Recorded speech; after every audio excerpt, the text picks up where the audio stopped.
For this week's GRE Why Roc segment, we are talking all things space and, yes, the Rochester connection to that. Becky Borelli is a principal fellow with L3Harris, joining us here to share some of the highlights. Glad to have you here. So much going on, this partnership with NASA and the missions that are going on, the employees with L3Harris.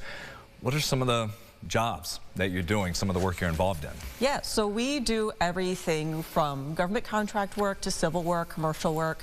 But we're really involved in all aspects of space information, imaging, space superiority, any aspect of information from space or to space we are involved in.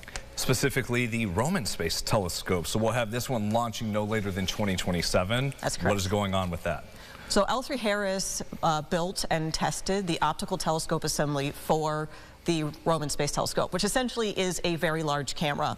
It has a mirror on it, primary mirror, that's about 8 feet in diameter, as well as a bunch of other optics that have to be very precisely aligned.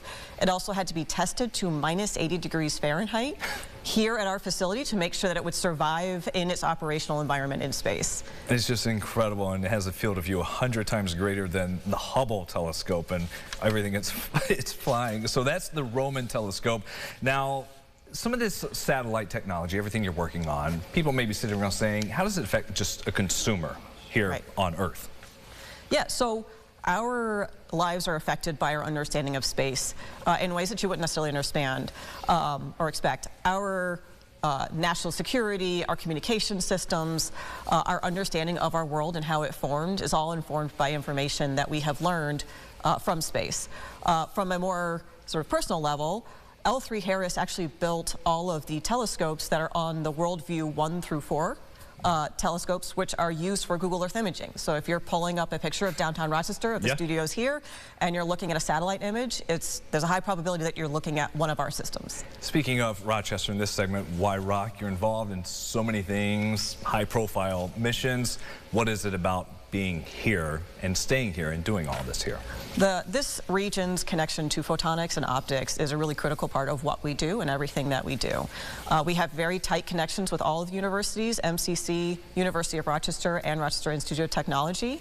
We hire a lot of students from there, and we do a lot of research with their labs. And we also have a lot of connections to all of the many photonics and optics businesses that are here. Our facility will make optics anywhere from about a ½ meter in size up to about 4 meters in size. Below that, we tend not to do it, and we tend to work with other partners in Rochester, and it's really nice to have them in our backyard and able to just pop over to another facility to work on those projects. We talked about everything that's been going on. Can you give us a tease of what's next for L3Harris? Yeah, so we delivered the secondary mirror, which is a very large mirror, for the Vera Rubin Observatory that's being built down in Chile right now.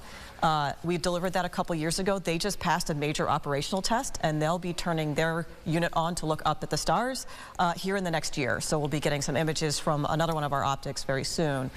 Additionally, we are working with NASA on 2 of their upcoming missions, one of which is what they call the Habitable Worlds Observatory, which is going to be another segmented system like James Webb, but much bigger and looking at a different area of the spectrum. So we are already engaged with NASA now on setting up research projects to start developing the technologies that are needed for those systems.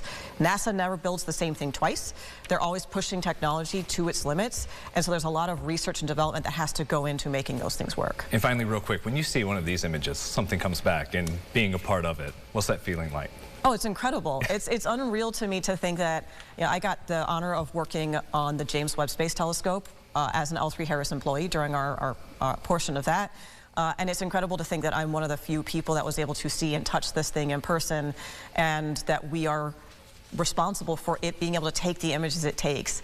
It's an incredible feeling, a lot of pride. It is amazing, even for us when we get to show it to you. Keep sending them our way once we get those. Thank you for sharing all that, everything going on with L3Harris and its role in space. You want to learn more? We've done a ton of stories on this before. You can find some links to those with this interview today under the Why Roc section of RochesterFirst.com.